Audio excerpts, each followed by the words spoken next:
निश्चित भाव में जब कह गजपति जिले में वंशधारा और महेन्द्र तनिया नदी में जो भाव में प्रचुर परिमाण बाली माफिया माने बाली को काढ़ी बेआईन बेधड़क भाव जो भाव में चोराचारण कर निश्चित भाव में गोटे बड़ झटका लगी कहले भूल हेनी कारण गत किछि दिन पूर्व अर्गस में खबर प्रसारण होता जो खबर प्रसारण पर गतकाली खनि विभाग अधिकारी माने पहुंची पाखापाखि 70 लाख टंकार बाली को जबत करी ताको नीलाम जदि कहवा 25-26 सुधा बर्तमान सुधा 2 कोटी 18 लाख टंकार बाली ट्रक सहित जबत कर आंध्र पाखापाखि 25 ରୁ 30 कोटी टंका खनि विभाग बर्तमान पर्यंत जबत करछि एवं गोटे पटे खनि विभाग बाली माफिया को साबाट करने बाली घाटर जाई बाली घाटर जो घाटर बाली आसुची बेआईन भाव में जो घाटर बाली आसुची ताकू धरी फाइन पकाउथुओ एवं अन्य पक्षरे पुलिस मध्य से समान ढंग से आपणे कारण राति तमाम जो भाई वंशधारा नदी बाली उठुची बाली उठी चोराचारण होउची ताकू नहीं निश्चित भाव में खनि विभाग अधिकारी माने सजग अच्छा खनि विभाग एने गत किछि दिन पूर्व ए ड्राइव आरंभ कर भूल हेनी मोहनार विभिन्न स्थान जबत होता मो सह अच्छा खनि विभाग अधिकारी कौन कहे सार जे गतकाली बड़ धरणर किछि टंका माने बाली रेम को जबत करा जायछि कौन कहे सर गतकाली एक्चुअली आम सूचना पाइलु कि गाँ लोक मैंने खबर देते ये गोटे इलिगाल डंप होती तो से सूचना आम आम स्टाफ मान सहित जाटा इलिगाल सीज करी फेनाली पकईचु बर्तमान सुधा केते टंकार बाली जबत कराई जिल्ला बर्तमान आम जहाँ आकलन कर पाखापाखि 50 लाख टंकार बाली से जबत कर 2025-26 आम पाखापाखि कलेक्शन करूँ पेनाल्टी 2 कोटी 18 लाख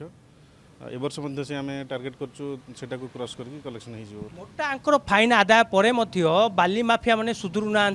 बेआईन बेधड़क भाव बाली चोराचारण कर एक्चुअली आमर कौन हो जेहेतु पड़ोसी राज्य आंध्र प्रदेश से बाली जेहेतु फ्री अच्छी से चोरा बाट यहाँ को माने पठाऊँ आम भी बहुत जगह एमती रेड करके फाइन पकाऊँ आगामी दिन में प्रशासन तरफ आम सहयोग अच्छी आम समस्त ये दृढ़ हस्तर दमन कर आशा रखुँ भावुना जे बाली चोराचारण करके बेआईन भाव में आंध्र धरिक आसुँच माफिया उपर फाइन पड़ुची तथापि सुधुराती यह गोटे किसी कड़ा कार्यानुष्ठान आवश्यक अच्छे निश्चित भाव में एवं तो आम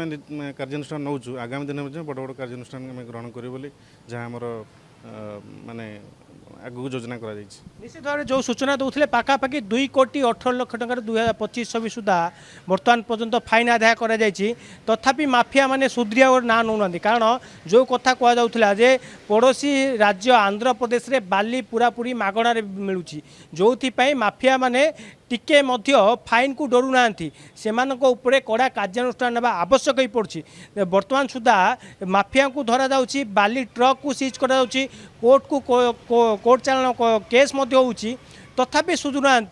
गतकाली जो घटना आसला पाखापाखि गोटे जगार 70 लाख टंकार ऊर्ध्व बाली रखा जाइथिला एवं ताकू बेआईन भाव रखा जाइथिला स्थानीय लोके ग्रामवासी अभियोग करथिले एवं गतकाली जाई सीज होइथिला एवं बारंबार एपरि सीज होउची तथापि बाली माफिया मधे सुधुना कमलाकांत निहाती जितेन्द्र आप जमी कहते गजपति एक नुआ नुहे पूर्व एक चली आसला क्या पृष्ठपोषकतार एसबू चली आसी किंतु बर्तमान जिते एक्शन निया जाउछि छनकात पशि किंतु पूर्वर जो सुरक्षा दे आसुले से अधिक आगू को जाइछि बाली माफिया माने एभଳି भाବରେ उत्पात करुछथि देखो कमलाकांत जदि पूर्वर कथा जदि कहवा गजपति जिले में पूर्वर कौन घाट को नीलाम हो नाला आउ बेआईन बेधड़क भाव में पूर्वर जो नेता माने थिले नेता मंत्री ठू आरंभ कर जंत्री से संपृक्त हो बाली संपूर्ण भाव में बेआईन भाव में बिक्री होता किंतु वर्तमान जो भाव में धरपकड़ आरंभ होती बाली माफिया को साबाड़ करा बेआईन भाव में जो जो स्थान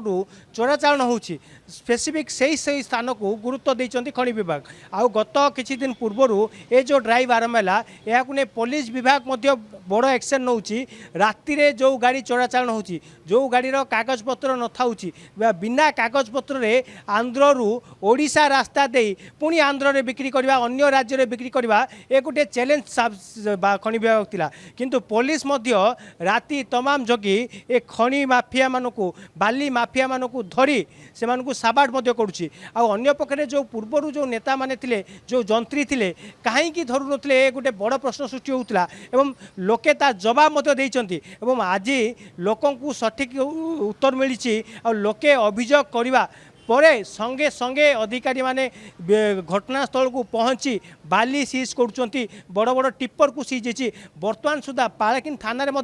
चार चार टिप्पर सीज होता सह बर्तमान गतकाली राति सेरंग थाना अंतर्गत सेरंग थाना दुईटी बड़ टिप्पर को जबत कर गोटे खनि विभाग जो ड्राइव और बाली माफिया को जो साबाट करिया जो नीति निश्चित भाव में जिलावासी यह ही चाहूले कारण दुईटी बड़ बड़ नदी अच्छी नदी बाली